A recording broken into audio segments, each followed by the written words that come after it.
Ginkilala ang Bombo Radio Philippines bilang Best Radio Network sa prestihiyosong Pro Patria Journalism Awards.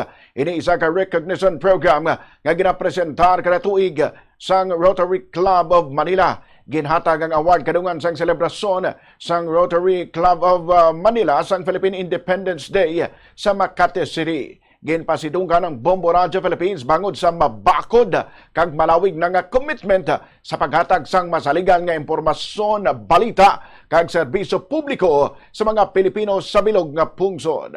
Ginpahayag sa award nga nagapabili ng Bombo Radio Philippines bilang isa sa most trusted sources of news and information.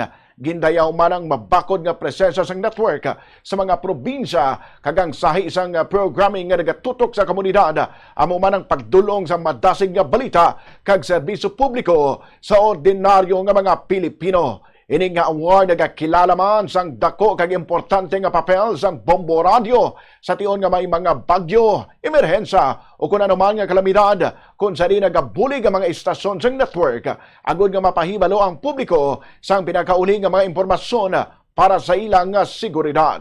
Nakabutang man sa award ang reputasyon nga nahimo sang Bombo Radio Philippines sa serbisyo publiko kag ang pagulikid sa mga komunidad nga ginapangalagaran sini. Yari ang pag-anunsyo sang award para sa Bombo Radio Philippines. Our Pro Patria Awards, first Radio Station of the Year, Bombo Radio. Rotary Club of Manila Pro Patria Journalism Award. This certificate of recognition is presented to Bombo Radio Station of the Year. Bombo Radio Philippines has remained one of the most trusted sources of news and information. Its strong provincial presence and community-focused programming have consistently provided timely news and public service that reach ordinary Filipinos every day. During typhoons, disasters, and emergencies, Bombo Radio kept communities informed and safe. Over the years, it has built a reputation for public service and genuine concern for the communities it serves.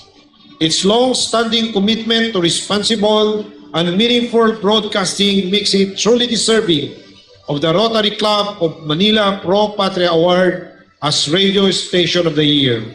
Presented during the club celebration of the Philippine Independence held Thursday, June 11, 2026.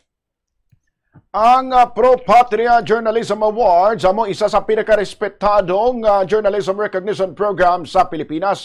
Ang terminong Pro Patria amo ang Latin phrase nga nagakalugan nga for country o kun para sa pungsod. Nagapakita ini sang misyon sang programa nga kilalahon ang mga mamamahayag kag media organizations nga nagatibong sang kamatuoran, nagapabakod sang demokrasya, nagapabakod pa sang patriotismo kag nagapangaragad sa nasyon pagi sa responsable nga sahi sang journalism. Ginakilala diri ang media practitioners kag mga institusyon nga nagademonstrar kung ano ang patas, wala sang kahadlok, kamatuoran, moral responsibility, commitment sa hilway nga ekspresyon kag dedikasyon agud nga mapahibalo ang publiko sang husto nga impormasyon.